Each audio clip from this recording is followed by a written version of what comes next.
Anxiety ഉള്ളവരെ നോക്കിയാൽ അവർക്ക് എപ്പോഴും ഡൈജഷൻ റിലേറ്റഡ് പ്രശ്നങ്ങളുണ്ടാവും. അതുപോലെ വയറിന് പ്രശ്നമുള്ളവരിൽ ആങ്സൈറ്റി കാണുന്നതും കോമൺ ആണ്. ഇത് ജസ്റ്റ് ഒരു കോയിൻസിഡൻസ് അല്ല. ബ്രെയിനും ഗട്ടും വളരെ സ്ട്രോങ് ആയിട്ടുള്ളൊരു ലിങ്ക് ഉണ്ട്. നമുക്ക് പിസ്സ, ബർഗർ പോലുള്ള ടേസ്റ്റി ഫുഡ് കഴിക്കാൻ ഇഷ്ടം തോന്നാറില്ലേ? എല്ലാ അൾട്രാ പ്രോസസ്ഡ് ഫുഡിലും high sugar and high fat ആണ്. ബട്ട് അതൊന്നും നമ്മുടെ ഗട്ടിലെ നല്ല ബാക്ടീരിയയ്ക്ക് ഭക്ഷണമാകില്ല. പകരം ഗട്ടിലെ ബാഡ് ബാക്ടീരിയാസ് ഈ ഫുഡ് ഇൻടേക്ക് ഉപയോഗിച്ച് ആക്റ്റീവ് ആവും. അപ്പോഴെന്താ സംഭവിക്കുന്നത്? ഇവ ഡൊപ്പാമൈൻ എന്ന കെമിക്കൽ റിലീസ് ചെയ്യുന്നു. അതൊക്കെ സ്റ്റൊമക്ക് വാളിൽ തന്നെയാണ് റിലീസ് ചെയ്യുന്നത്. സോ ആ ഡൊപ്പാമൈൻ ബ്ലഡിലൂടെ ബ്രെയിനിലേക്ക് എത്തും. പിന്നെ ബ്രെയിൻ നമ്മുടെ മൈൻഡിലെ സിഗ്നൽസ് ചേഞ്ച് ചെയ്യുകയും നമുക്കറിയാതെ തന്നെ ചെറിയൊരു പുള്ള് പോലെ നമ്മളെ വീണ്ടും അതേ ഫുഡ് ക്രേവ് ചെയ്യാനായിട്ട് പ്രേരിപ്പിക്കും. അങ്ങനെ ഒരു പിസ്സ കൂടി ഓർഡർ ചെയ്താലോ എന്നുള്ളൊരു തൊട്ട് വരും. ഇങ്ങനെയാണ് ഗട്ടിലെ ബാക്ടീരിയ നമ്മുടെ മൂഡ്സ്, ക്രേവിങ്സ്, ഡിസിഷൻ മേക്കിംഗ് എല്ലാത്തിനെയും സ്വാധീനിക്കുന്നത്.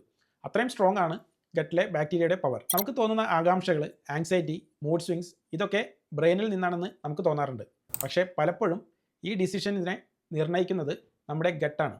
സോ ഗട്ട് ഹെൽത്ത് എന്ന് പറയുന്നത് വളരെ ഇമ്പോർട്ടൻ്റ് ആണ്. Velith Homeopathy on a mission to cure.